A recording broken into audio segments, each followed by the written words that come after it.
de la actividad humana, de la actividad humana sobre el efecto invernadero. Aunque sus cálculos, bueno, inicialmente fueron rechazados en la época, ¿no? En el año 1938 se estableció por parte de Guy Callender una relación entre la actividad humana y las emisiones de gases de efecto invernadero y el alza de las temperaturas. Los efectos de la industrialización ya empezaban a verse, pues, en nuestra atmósfera, ¿no? En el año 59, Edward Teller señaló directamente a los combustibles fósiles como responsables. En el año 79, la Conferencia Mundial sobre el Clima de la Organización Meteorológica Mundial, celebrada en Génova, se concluyó que parecía razonable que una cantidad creciente de dióxido de carbono en la atmósfera podía contribuir al calentamiento gradual de la atmósfera. Ya a partir del año 1992, la Cumbre de la Tierra en Río de Janeiro, la ONU pues empezó a aceptar oficialmente que el cambio climático era una amenaza creada por el hombre, ¿no? Y ya se empieza a dar inicio a las primeras conferencias anuales del clima. La primera, pues bueno, se organizó en Brasil, donde los países firmantes acordaban reunirse anualmente y asumir las responsabilidades de mantener el control sobre el calentamiento global. A partir de ahí, pues se empezaron a desarrollar otras conferencias de las partes, donde se empezaron a marcar una serie de objetivos iniciales, como pasó en Kioto, ¿no? Donde ya se hablaba de reducir un 5% los gases de efecto invernadero comparado con 1990. Además, se veía que el enfoque tenía que ser de carácter mundial, ¿no? No solamente de los países desarrollados, y además pues, que había que dotar una serie de fondos para el cumplimiento de estos objetivos, ¿no? Y en Cancún pues, ya se hablaba de recaudar un fondo verde de 100.000 millones de dólares. A medida que pasaban los años, pues se veía que era necesario revisar todos esos objetivos y aumentarlos, ¿no? Ya en Varsovia, pues se señaló que en marzo del 2014 se deberían aprobar unos nuevos elementos para un borrador de un acuerdo, ¿no? Y todo esto, pues llegamos a la cumbre de París, que es la cumbre, por así decirlo, más significativa, y además creo que merece la pena detenerse y dar un detalle sobre sus claves, ¿no? Ya en esta cumbre se fija un marco global de la lucha contra el cambio climático, que además ya se considera jurídicamente vinculante, ¿no? Ya hay un compromiso oficial. Se marcan, por así decirlo, 10 claves, ¿no? Como son el objetivo global, que es mantener el incremento de la temperatura global muy por debajo de los 2 grados centígrados respecto a los niveles preindustriales, proseguir los esfuerzos para limitar ese aumento en 1,5 grados y evitar así los efectos catastróficos para los países más vulnerables. Además, reducir las emisiones de los gases de efecto invernadero, una meta que se considera pues, a largo plazo, donde las emisiones deberían alcanzar su punto máximo lo antes posible, ¿no? Y a partir de ese momento reducirse rápidamente, ¿no? Lograr el equilibrio entre los gases emitidos y lo que pueda ser absorbidos en la segunda mitad del siglo, en otras palabras, pues bueno, llegar al carbono neutral. Además, se hablaba de unas contribuciones nacionales donde todos los países deberían comunicar cada 5 años sus contribuciones de reducciones de esos gases de efecto invernadero. En cuanto a la responsabilidad y financiamiento, reconoce la responsabilidad histórica de los países desarrollados y se les exige continuar mostrando liderazgo en la lucha contra el cambio climático, ¿no? Hay una obligación clara de proveer apoyo financiero a los países en desarrollo de manera balanceada entre la mitigación y la adaptación, ¿no? Se considera, pues, como decíamos antes, a nivel mundial.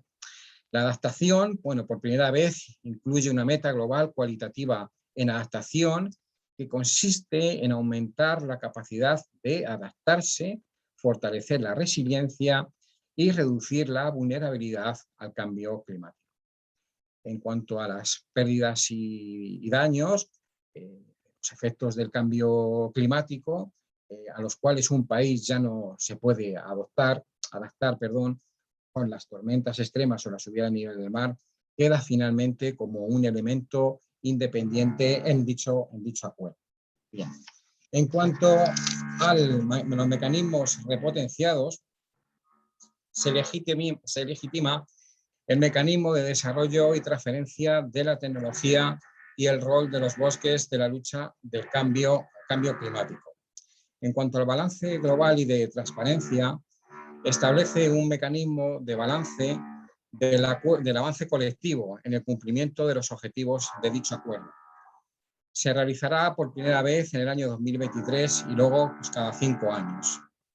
De forma, la forma legal, pues se redacta un documento final compuesto por dicho acuerdo, con un estatus de tratado internacional legalmente vinculable y una decisión que lo acompaña no legalmente vinculable.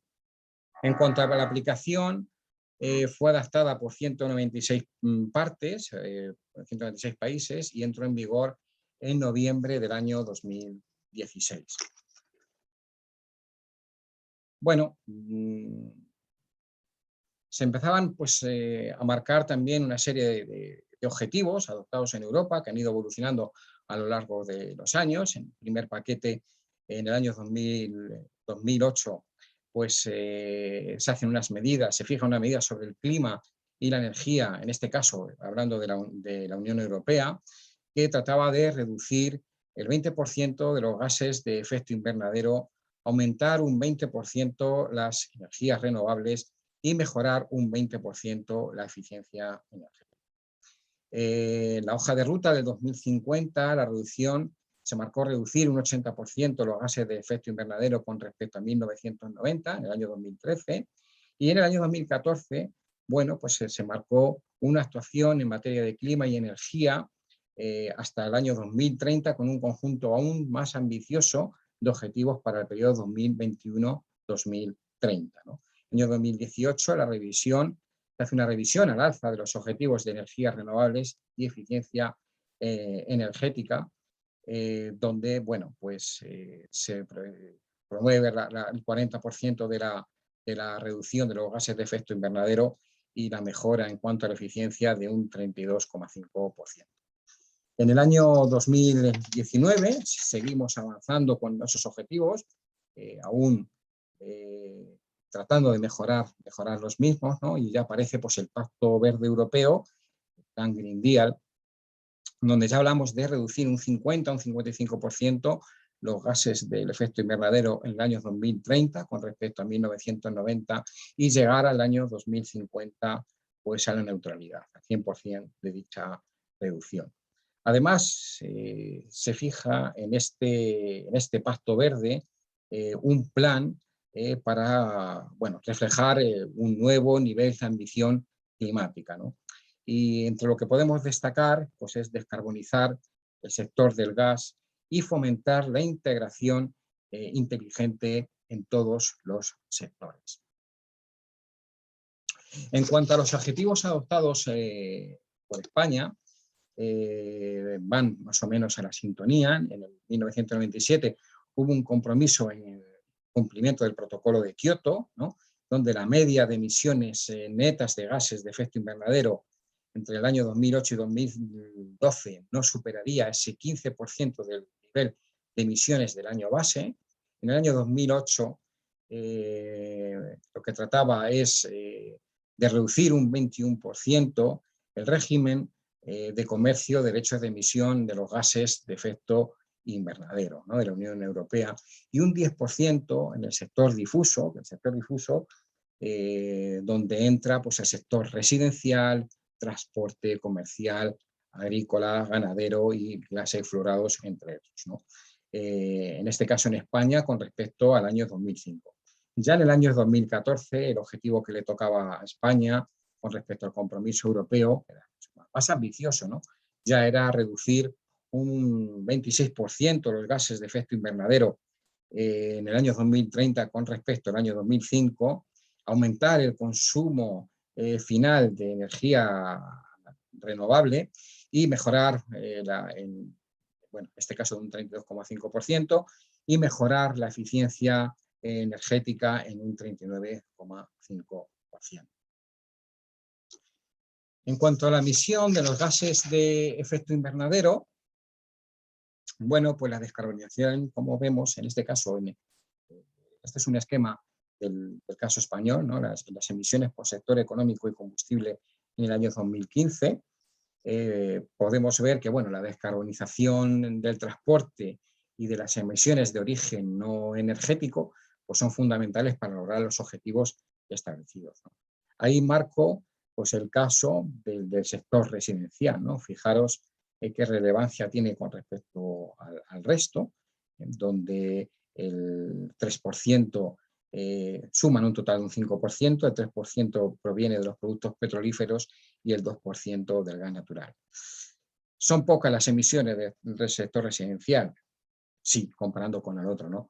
Pero la verdad es que hay un gran potencial de mejora, ¿no? Y sobre todo por la parte que nos corre. El origen de los gases de efecto invernadero, en este caso tenéis una gráfica de las emisiones de metano por el sector de los residuos.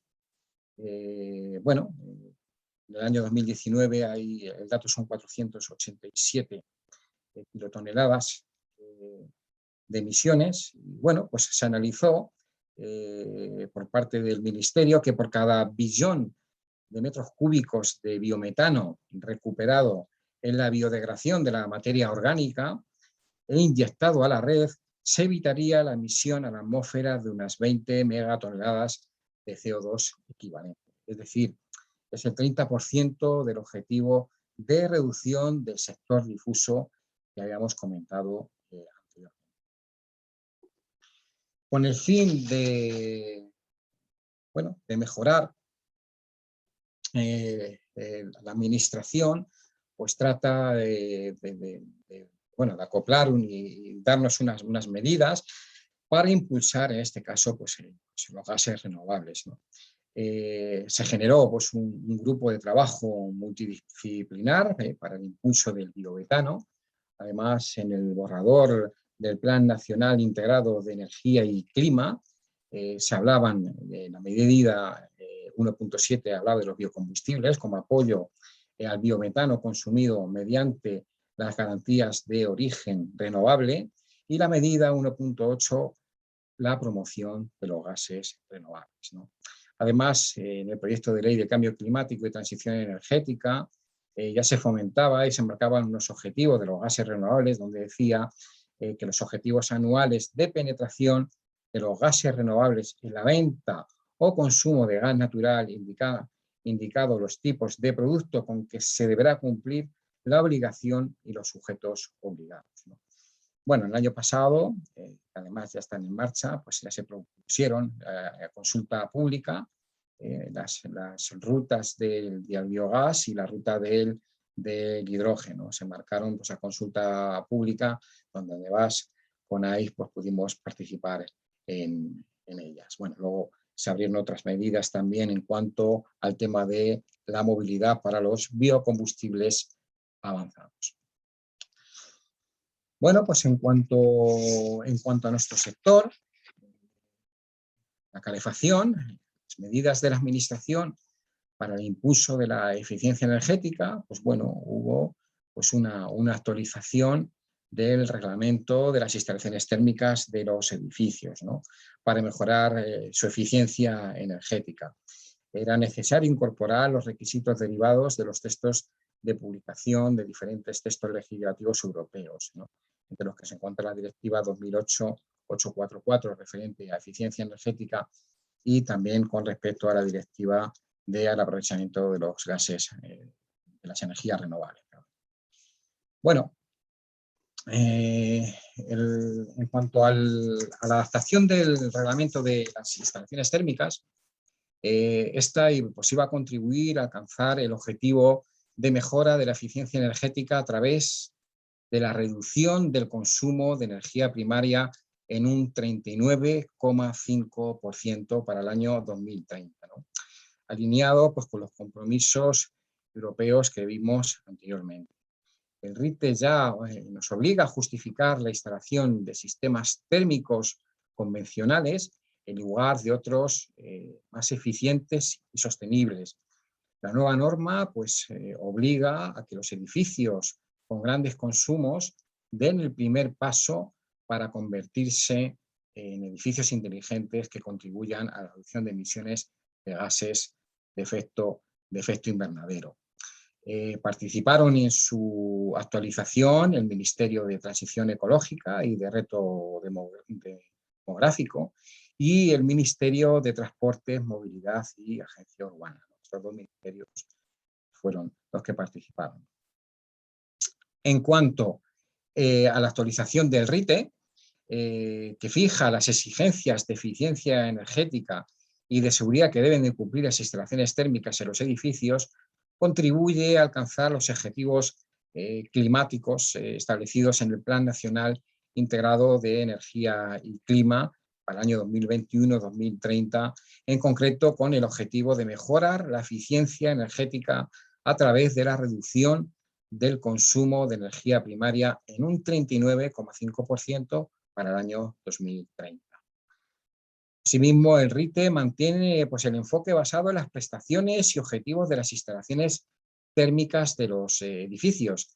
De esta forma, pues, el reglamento seguirá recogiendo los requisitos que deben cumplir las instalaciones térmicas bajo el principio de la neutralidad tecnológica, sin obligar al uso de una determinada técnica o material, ni evitar la introducción de nuevas tecnologías y conceptos en cuanto al diseño.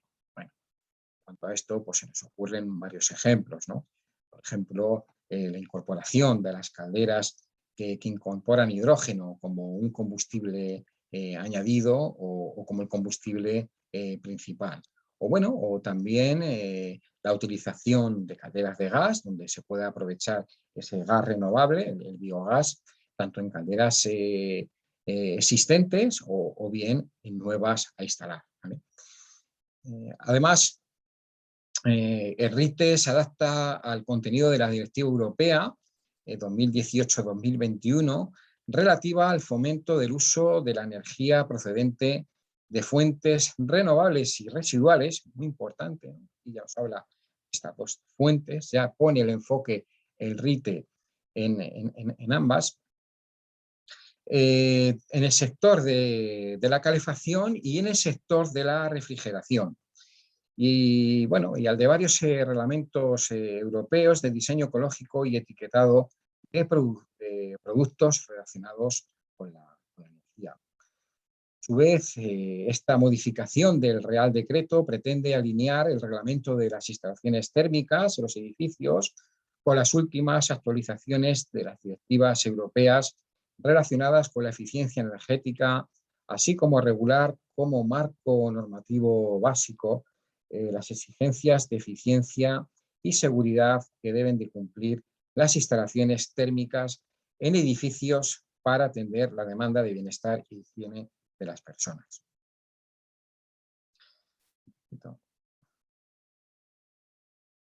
Vale, perdón.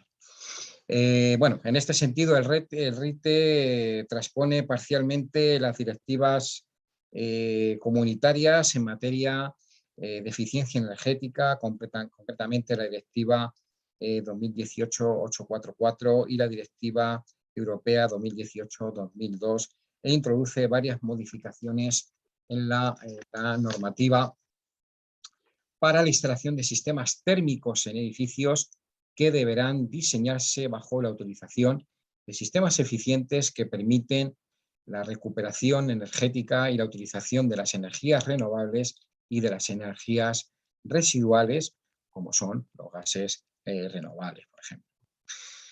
El impulso de las instalaciones eficientes y edificios inteligentes, esta actualización del RITE, ya nos obliga, ¿no?, a justificar la instalación de sistemas térmicos convencionales en lugar de otros sistemas más eficientes, ¿no? Ya tenemos esa misión de justificarlo, más eficientes y sostenibles y en las edificaciones, ¿no? Tales como por ejemplo la bomba de calor geotérmica con suelo radiante o, ¿por qué no?, la hibridación de la energía solar térmica con una caldera de gas, ¿no?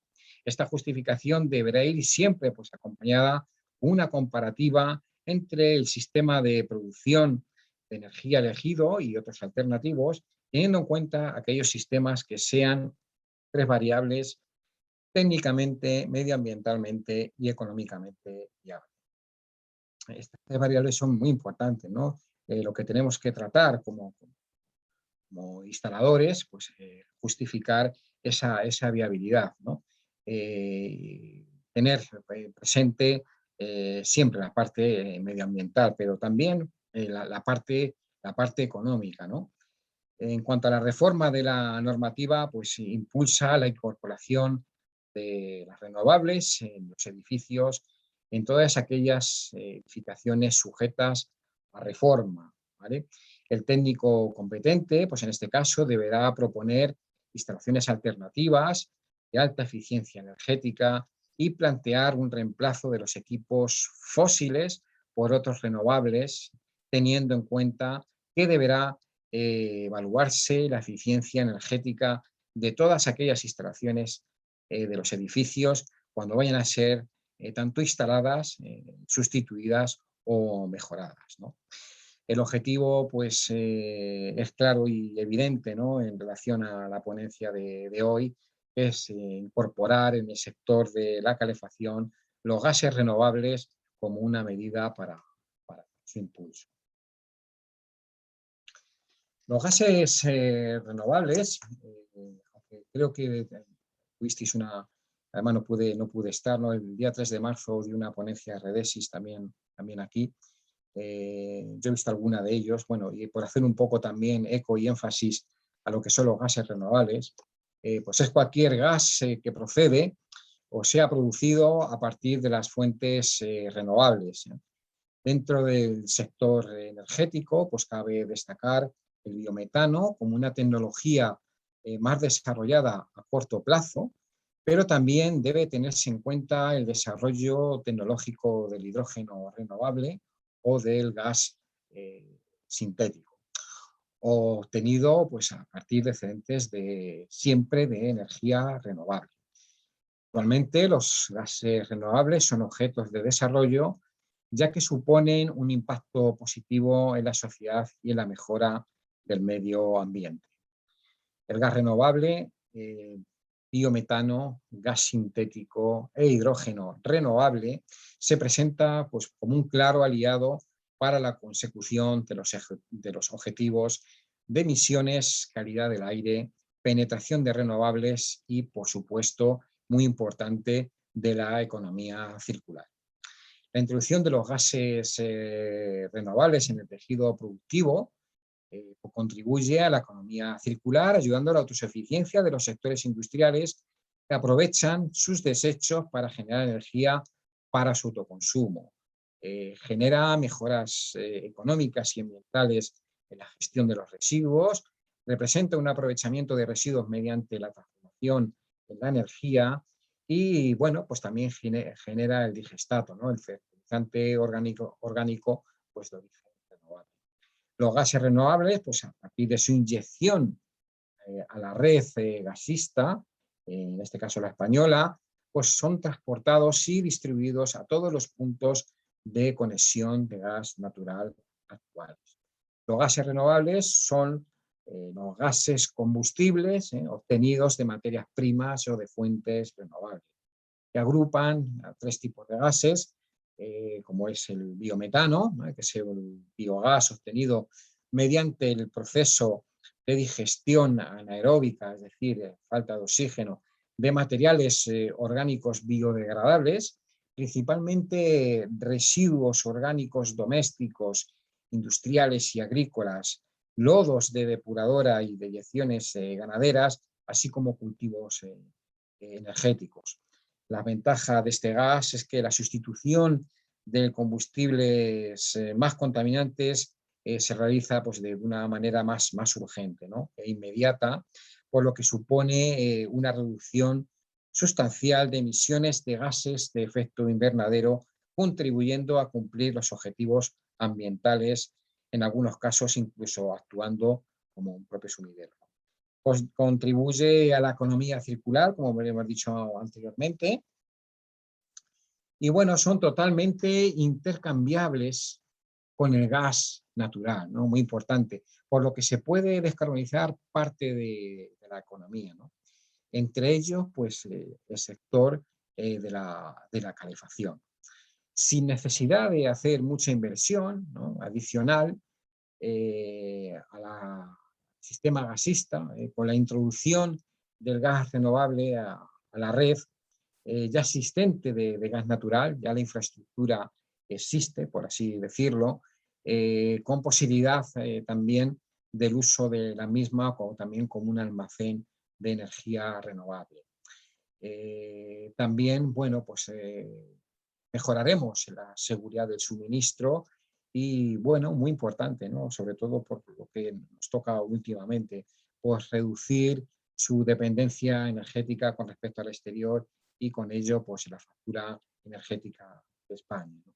No cabe duda que la situación geopolítica que estamos viviendo, pues, últimamente va a dar un impulso, ¿no?, a esta hoja de ruta del biogás, ¿no? Es una opinión personal, pero creo que lo vemos tal y como van avanzando los acontecimientos, ¿no?, y las noticias que nos llegan. También es un apoyo, pues, al desarrollo rural, ¿no?, y la fijación de empleo en entornos agrícolas y ganaderos por el desarrollo de dichos proyectos. Luego tenemos otro gas renovable, quizás menos conocido, como es el gas sintético, sin gas, ¿no?, que se obtiene mediante el proceso de una gasificación térmica, aportando calor de materiales orgánicos, principalmente pues, residuos forestales y agrícolas, ¿no? Cultivos energéticos, residuos de la industria agroalimentaria, y bueno, y constituidos por compuestos como son la cáscara de almendra y otros frutos secos, ¿no? Es un combustible derivado de los residuos y obtenido de la fracción del resto de residuos, por así decirlo, municipales. Y bueno, en cuanto al hidrógeno, el hidrógeno renovable o gas de electricidad, power to gas, que también se denomina, lo llamamos así, es el hidrógeno siempre, ¿no?, obtenido de las fuentes renovables, que es capaz de ser inyectado más tarde a la red o bien también puede ser usado para generar biometano. El hidrógeno renovable no es un gas intercambiable al 100% con respecto al gas natural. Y bueno, pues hay diferentes tipos de hidrógeno. Bueno, esto en nuestro caso pues hablaremos siempre del hidrógeno verde, que es producido por la electrolisis del agua a partir de la electricidad excedentaria procedente de fuentes renovables.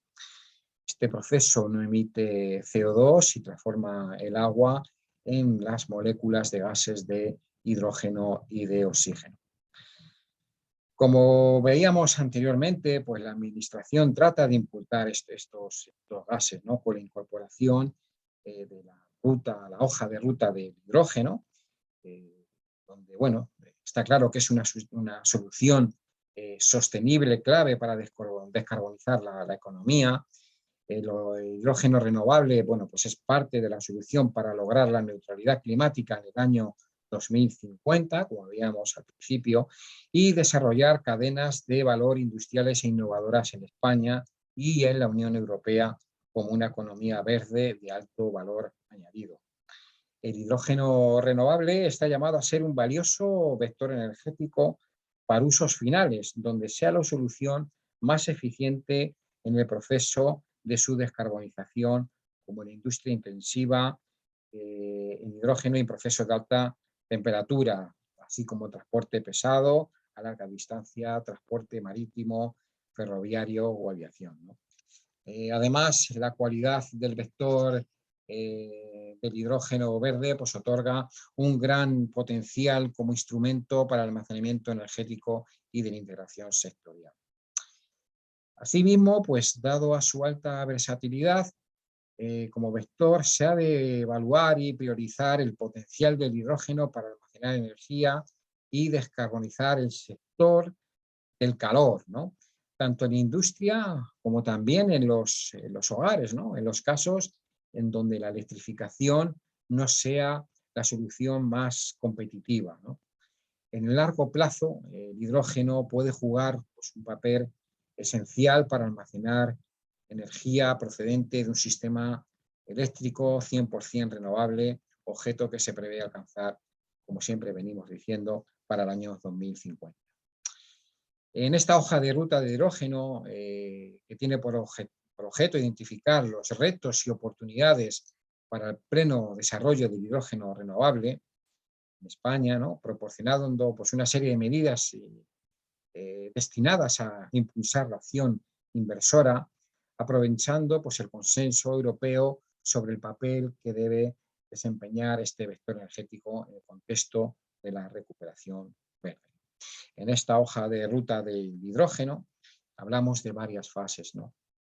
En la tercera fase, que iría del año 2030 al año 2050, pues las tecnologías del hidrógeno renovable deberían alcanzar ya su madurez y desplegarse, pues, a gran escala, ¿no?, para llegar a todos los sectores difíciles de descarbonizar, donde otras alternativas podrían no ser factibles o tener mayores costes. En esta fase, bueno, pues la producción de electricidad renovable necesita aumentar pasivamente, ya que alrededor de una cuarta parte de la electricidad renovable podría usarse para la producción de hidrógeno renovable. Adicionalmente, pues el hidrógeno y los combustibles sintéticos derivados del mismo podían penetrar en una gran medida en los sectores de la economía, como decíamos antes, pues, desde la aviación, transporte marítimo, sector industrial, que serán los primeros pasos, y por supuesto, ¿no?, también apostar por la edificación, y las edificaciones difíciles de descarbonizar. Bueno, el hidrógeno no cabe duda que también, pues, presenta, pues, sus problemas, ¿no? En estado gaseoso es una de las opciones más complejas técnicamente, puesto que es un gas que tiene una densidad muy pequeña, ¿no?, muy baja, y por tanto, pues, dificulta y encarece el almacenamiento a gran escala y su transporte a largas distancias. Bueno, tiene sus problemas, ¿no? Pero sí que es verdad que facilita su almacenamiento a grandes presiones para uso de movilidad. No obstante, también puede transportarse a través de sus propios gasoductos dedicados, ¿no? También, bueno, puede ser inyectado a la red gasista una vez realizados los procesos adicionales necesarios, como son la valorización, el control de la calidad y la medición del volumen inyectado. Aunque la mezcla o el blending no es una solución costo eficiente para grandes volúmenes, debido a la pérdida del valor intrínseco del hidrógeno en la mezcla. Y en su caso, también por las dificultades técnicas que plantea para una posterior separación de ambos gases, ¿no?, el gas natural y el hidrógeno, en el punto del consumo cuando esto sea necesario. Los últimos datos publicados por Eurostat indicaban que en el año 2018, en España, en torno al 30% de la energía consumida fue destinada al abastecimiento energético de hogares y del sector terciario, ¿no? La fuente energética para abastecer dicha demanda son mayoritariamente actualmente, pues, el gas natural y la electricidad, ¿no? Y el hidrógeno, pues, se posiciona como una alternativa, pues, para contribuir a dicha descarbonización en el sector doméstico terciario, gracias a su capacidad de proporcionar un suministro energético flexible, adaptado y continuo. Bueno, como comentábamos, ¿no?, en el sector gasista, el hidrógeno renovable ofrece la posibilidad de ser incorporado gradualmente a la red gasista, permitiendo hacer uso de las infraestructuras ya existentes. Se ha hecho. Además, España, la infraestructura gasista es relativamente reciente con respecto a las existentes en el resto de Europa y aumentando, por tanto, la integración de los sectores energéticos. En todo caso, la mezcla no es una solución costo eficiente para grandes volúmenes debido, como decíamos antes, a la pérdida de ese valor intrínseco del hidrógeno en la mezcla, ¿no? En cuanto a la economía circular, pues igual el hidrógeno puede ser producido a partir del biogás, metano renovable, favoreciendo la utilización de residuos procedentes del sector agrario o de residuos industriales y la descarbonización, por tanto, progresiva del sector gasista, como es también la descarbonización del sector de la calefacción.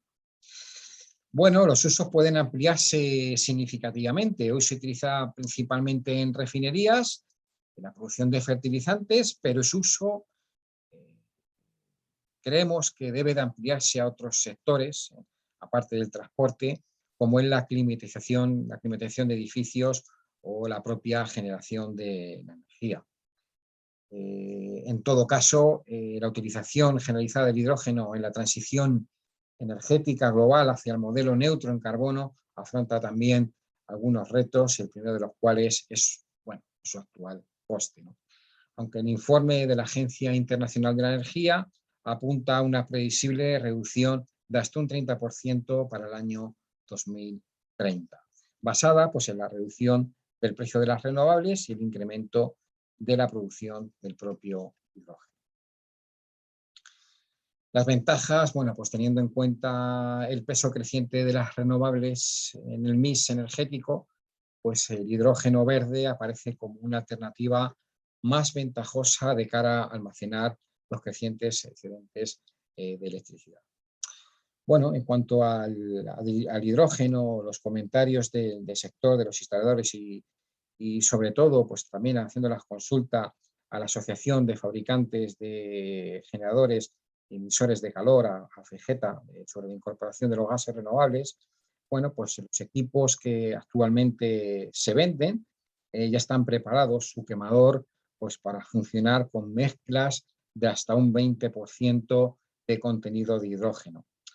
Aunque, bueno, posiblemente hubiera alguna excepción, ¿no?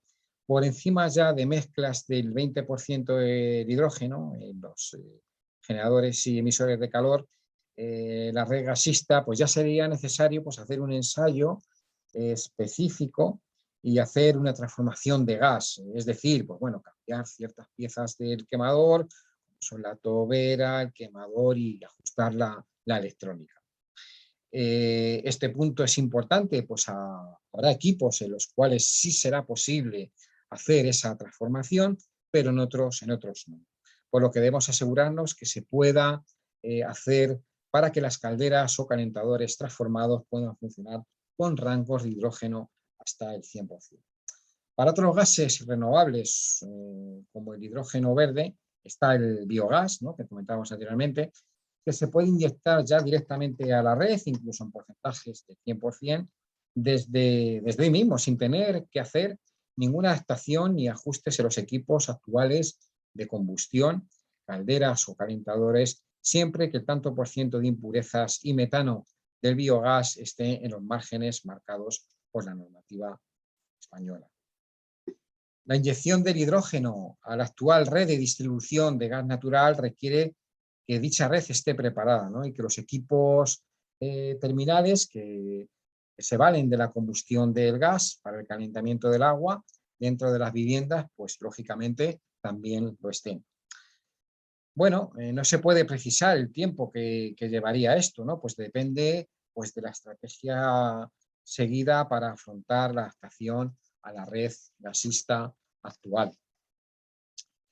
La administración, bueno, pues en sus primeras etapas tampoco fija este gas, el hidrógeno, para un uso residencial, ¿no? Hablábamos de una tercera etapa, ¿no? Pero bueno, a modo de resumen, introducir hidrógeno hoy mismo en la red hasta un 20% para ir progresivamente retirando el tanto por ciento de gas natural fósil por gas natural sintético o biogás, bueno, pues no sería necesario transformar calderas ni calentadores ya instalados, ¿no? También se podría adaptar una zona que funcionaría pues, a modo de isla, ¿no? De esto sabéis vosotros bastante bien de qué se trata, ¿no? Pues separada de la red gasista, donde introducir el hidrógeno al 100%, habría que instalar ya quemadores que funcionan al 100% de hidrógeno y adaptarla a toda la red gasista, que en el futuro se uniría a otras islas que también podrían funcionar al 100% del hidrógeno. Bueno, otra tercera vía que se podría plantear es adaptar la red de gas natural por zonas, equipando las viviendas con calderas que funcionen al 20% de mezcla de hidrógeno, pero que a futuro se pudieran transformar como toda la red gasista para poder trabajar a un 100% de hidrógeno. Los equipos terminales trabajarían inicialmente al 20% de hidrógeno para transformarlo más tarde y funcionar al 100%. Bueno, en cuanto a la hoja de ruta del biogás, que además esta ha sido aprobada recientemente, ¿no? El 22 de este mes, esta esperada hoja ruta del biogás, ¿no? Pues en documentos ya reconoce de una forma clara y manifiesta cómo los gases de origen renovable forman parte de una solución para alcanzar la neutralidad climática. Bueno, la hoja de ruta pues identifica algunos de los retos y oportunidades para el pleno desarrollo del biogás en España, ¿no? Aportando una serie de líneas de acción destinadas a impulsar la inversión y el marco del fomento de los gases renovables, ¿no? Bueno, se fija un objetivo de producción mínima de biogás de tan solo el 1,5% de demanda de gas natural registrada en el año 2021. Bueno, el sector, bueno, pues con el gasista, pues considera que es muy poco ambicioso este objetivo y apuesta decididamente por un mayor aprovechamiento de los recursos y capacidades con los que cuenta nuestro país, ¿no? Por ejemplo, los objetivos en Francia son del 10%, en Dinamarca del 75%, ¿no? Como bien acredita la propia Unión Europea, pues España es uno de los países con mayor potencial y sería posible superar con creces el objetivo mínimo señalado, ¿no? Sería factible pues, alcanzar el corto plazo bueno, próximo al 10% de la demanda de energía final de gas natural, como bien estima el propio Instituto de Diversificación de la Energía.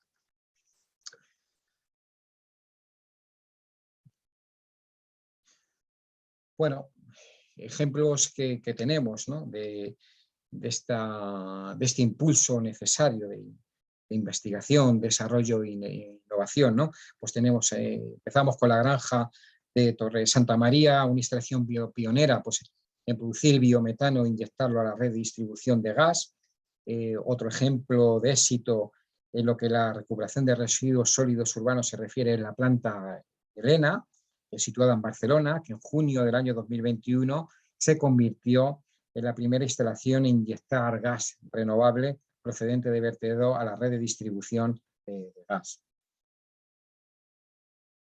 Bueno, también tenéis aquí, ¿no? Recientemente en Mallorca pues, se ha inaugurado la primera planta de hidrógeno o de hidrógeno verde.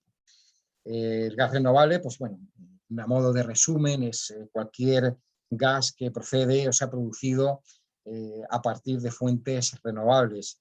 Dentro del sector energético, pues cabe destacar, ¿no? Entre todos, el biometano como la tecnología ahora mismo más desarrollada a corto plazo, pero también debe tenerse en cuenta el desarrollo tecnológico del hidrógeno renovable o el gas sintético obtenido a partir de excedentes de la energía.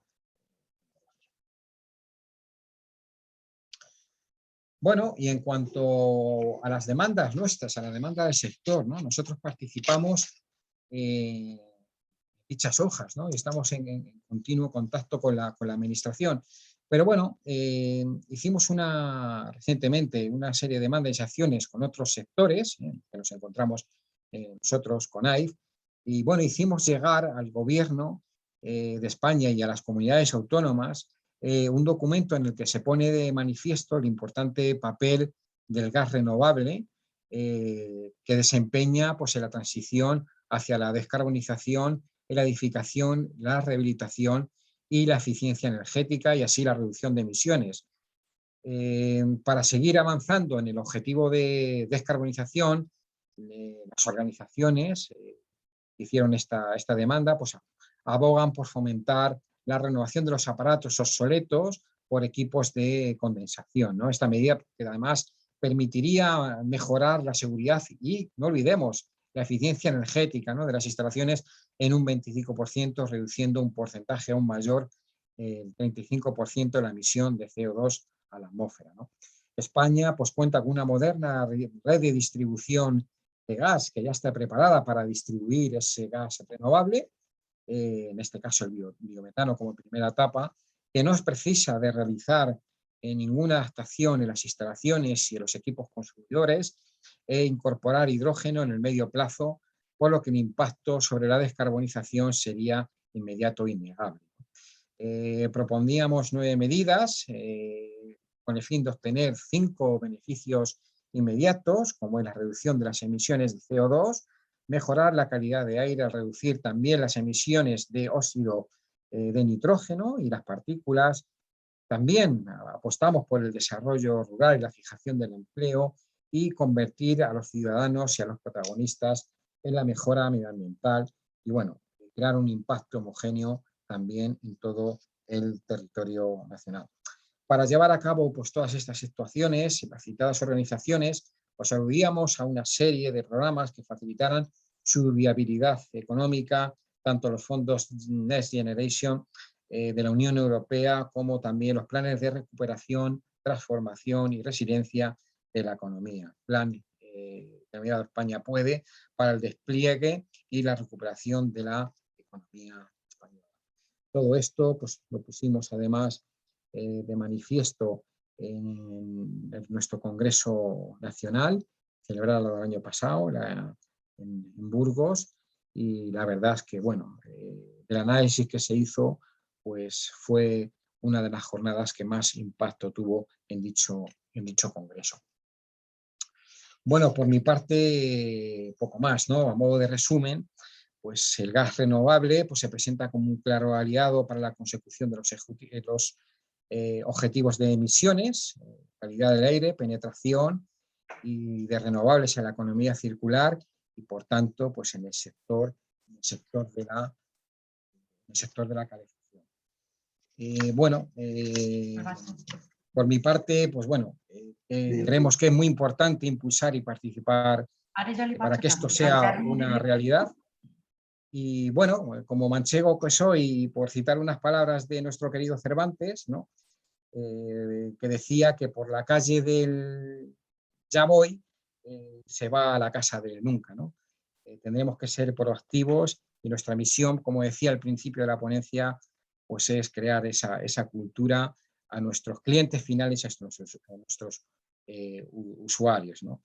Bueno, desde CONAIE pues seguimos adelante en participar en estas jornadas pues con toda la ilusión y confianza que manifestamos.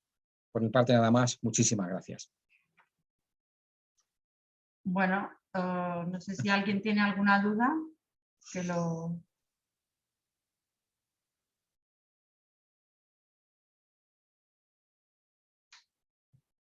No. Señor Antonio, pues no hay ninguna consulta, parece. Muy bien, pues... Despedimos al señor Arbona, damos pasos. Bueno, pues agradecemos su participación a la jornada de hoy y les invitamos a la mesa redonda Frenos y motores de la eficiencia energética, que tendrá lugar el próximo 31 de los corrientes a las 17 horas. Muchísimas gracias por su colaboración y muy buenas tardes. Buenas tardes y el placer es mío, señor Andreu. Estamos en contacto. Gracias. Adiós. A todos. Buenas tardes. Adiós. Adiós.